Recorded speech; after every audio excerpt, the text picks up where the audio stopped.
تہذیب و تمیز دیکھی، شرافت دیکھی اور ہم نے فوراً سرٹیفکیٹ دے دیا کہ بڑا مومن انسان ہے۔ تو ہمارے اور آپ کے سرٹیفکیٹ دینے سے کوئی مومن نہیں بنتا ہے۔ مومن وہ ہوتا ہے جسے اللہ کہہ دے یا کل ایمان کہہ دے۔ صلوات بولے محمد والے محمد کا۔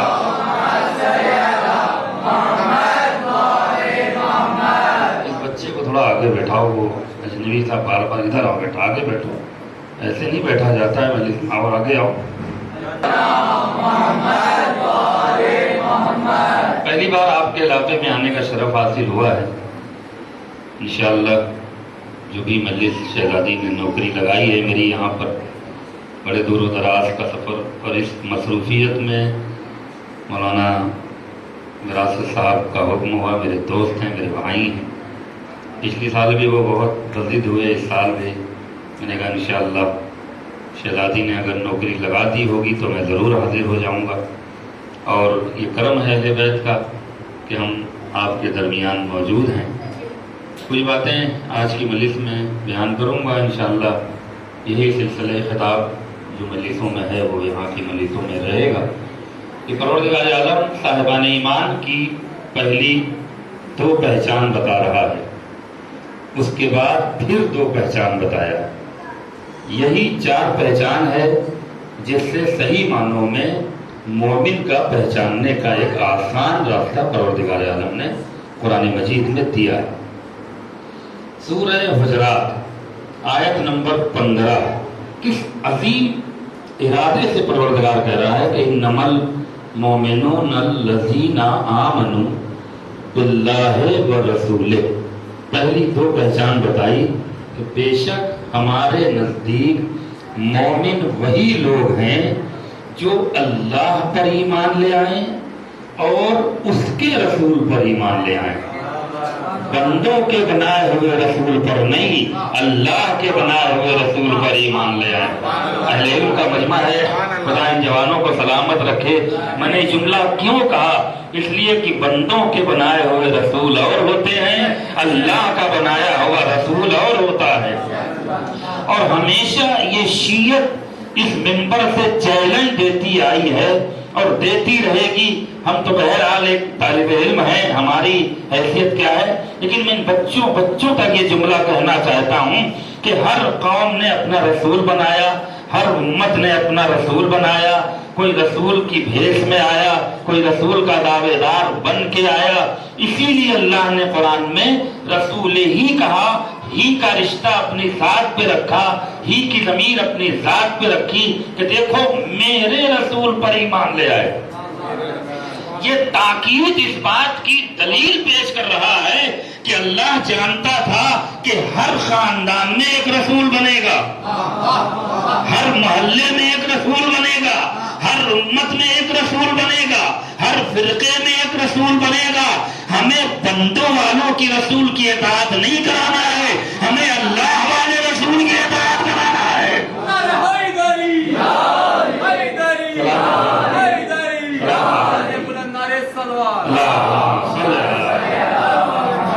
اللہ پر ایمان لے آئے۔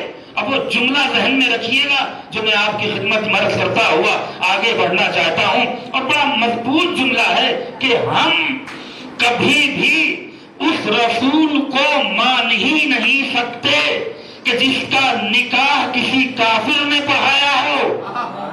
بات بہت بڑی ہو رہی ہے، اگر آپ سمجھ گئے تو میرے جملے کا حق ادا ہو جائے گا۔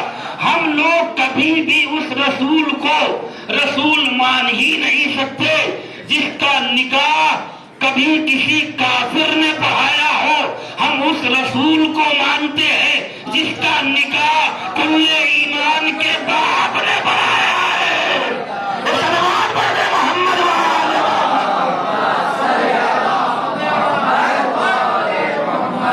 ایک مل میں صلوات پڑھے محمد۔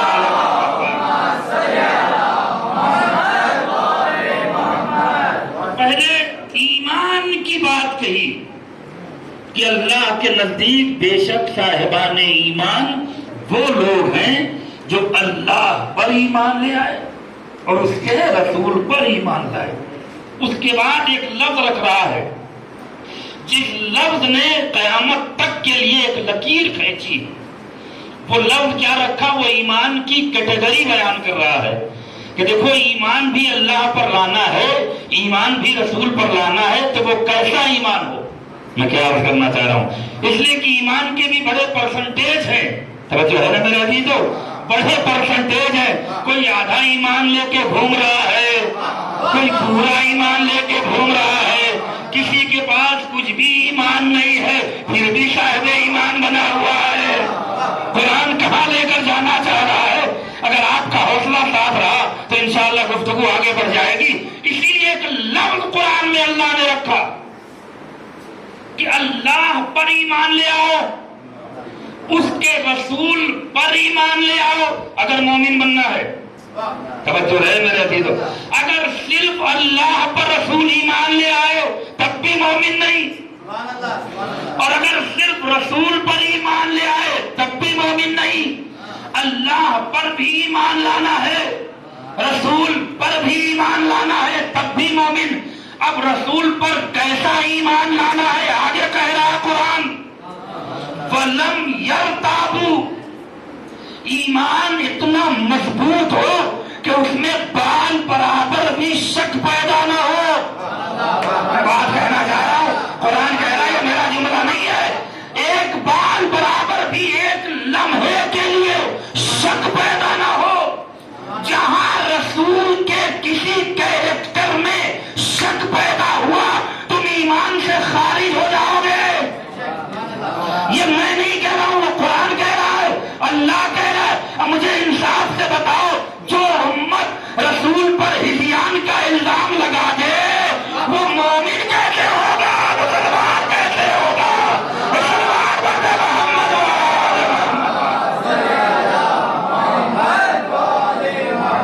ایک زندہ دلی کے ساتھ سلوات پڑھ رہے محمد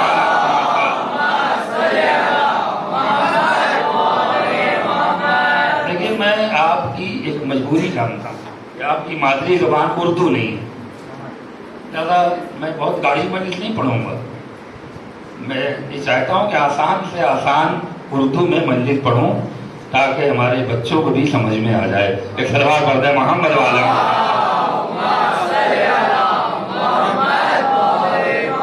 واقعی یہ بزرگ بھی بیٹھے ہیں، یہ اس ممبر کا صدقہ ہے کہ کم سے کم اس زبان سے ہمارے بچے واقف ہیں۔ اگر یہ مجلس کا سلسلہ نہ ہوتا تو شاید اس زبان کا علم بھی ان بچوں کو نہ ہوتا۔ میں کیا عرض کرنا چاہ رہا ہوں، اب تو سمجھ لو کہ زبان بھی اہل بیت عطا کرتے ہیں، سلیقہ بھی اہل بیت عطا کرتے ہیں، سب کچھ اہل بیت عطا کرتے ہیں۔ اسی لیے میں کہتا ہوں در حسین پہ آ کے خیرات تو لے کر جاؤ، یہاں زندگی کی بھی خیرات ملتی ہے اور صحت کی بھی خیرات ملتی ہے۔ مسلمان بنتے محمد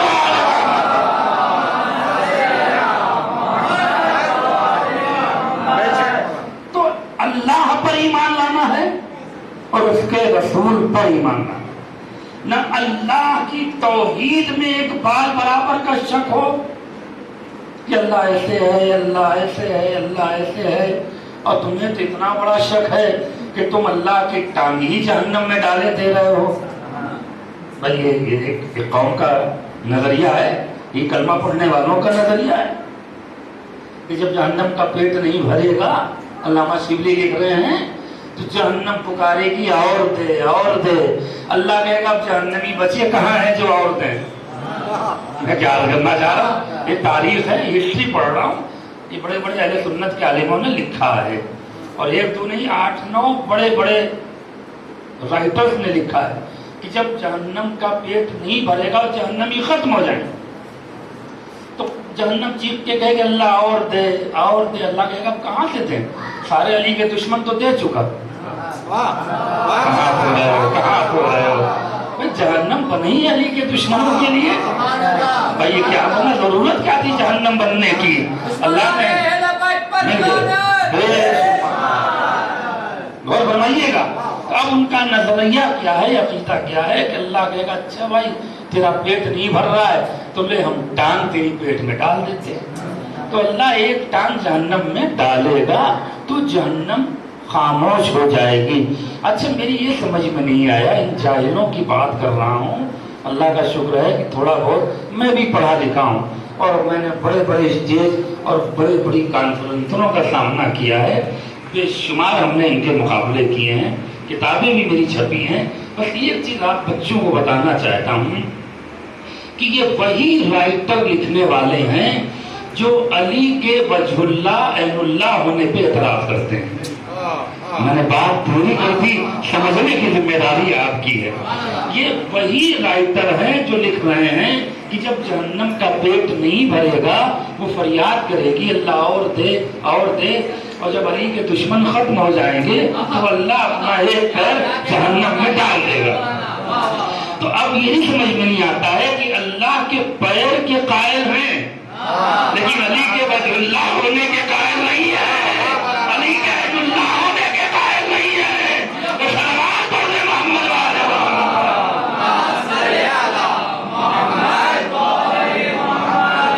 تو جس قوم میں یہ نظریہ ہے وہ بھی صاحب ایمان نہیں، اس لیے کہ خدا کی ذات پر ایسا یقین ہو، ایسا ایمان ہو کہ جہاں وجود کا تصور ہی نہ ہو کہ اس کے ہاتھ بھی ہو سکتا ہے، اس کے وہ جسم و جسمانیات سے بالکل خالی ہے، لہذا اللہ کو آپ کسی وجود سے تشبیہ نہیں دے سکتے، یہ کفر ہے۔ تو میری سمجھ میں نہیں آیا کہ جہنم کا پیٹ بھرنے کے لیے انہیں بھی کافر بننا پڑ گیا۔ میں کچھ کہہ گیا ہے، صلوات پڑھے محمد والے